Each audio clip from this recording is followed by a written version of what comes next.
Hello, citizens of the world. We are anonymous.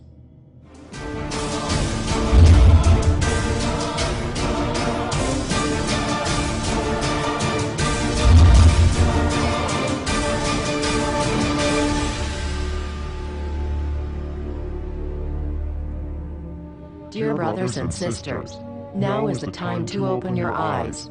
In a stunning move that has civil libertarians stuttering with disbelief, the U.S. Senate has just passed a bill that effectively ends the Bill of Rights in America. The National Defense Authorization Act is being called the most traitorous act ever witnessed in the Senate, and the language of the bill is cleverly designed to make you think it doesn't apply to Americans. But toward the end of the bill, it essentially says it can apply to Americans if we want it to. Bill summary and status. 112th Congress, 2011 to 2012, S. 1867. Latest title, National Defense Authorization Act 4. This bill, passed late last night in a 93-7 vote, declares the entire USA to be a battleground upon which U.S. military forces can operate with impunity, overriding posse comitatus and granting the military the unchecked power to arrest, detain, interrogate and even assassinate U.S. citizens with impunity. Even Wired magazine was outraged at this bill, reporting, "Senate wants the military to lock you up without trial." The detention mandate to use indefinite military detention in terrorism cases isn't limited to foreigners. It's confusing, because two different sections of the bill seem to contradict each other.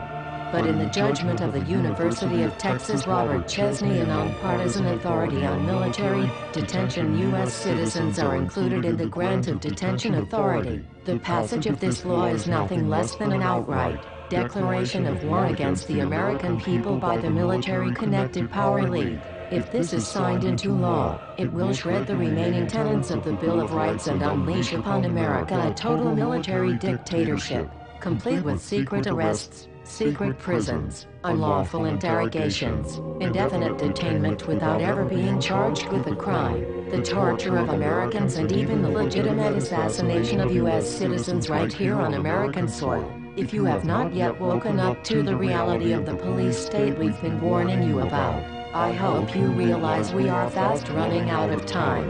Once this becomes law, you have no rights whatsoever in America, no due process, no First Amendment speech rights, no right to remain silent, nothing. The U.S. Senate does not want us to speak. I suspect even now orders are being shouted into telephones and men with guns will soon be on their way. Why?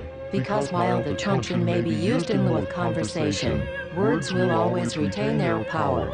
Words offer the means to meaning, and for those who will listen, the enunciation of truth.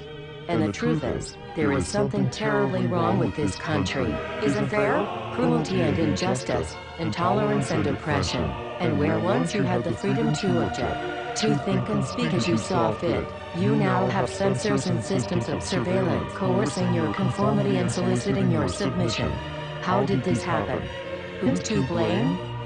Well, certainly there are those who are more responsible than others, and they will be held accountable.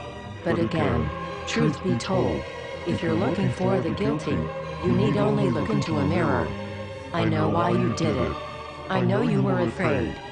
Who wouldn't be?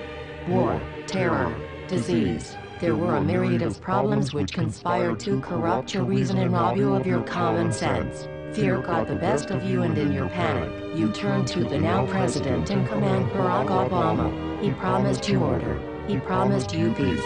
And all he demanded in return was your silent, obedient consent.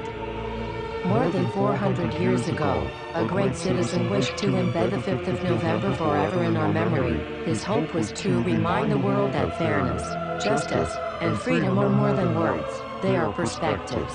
So if you've seen nothing, if the crimes of this government remain unknown to you, then I would suggest that you allow the 5th of November to pass unmarked.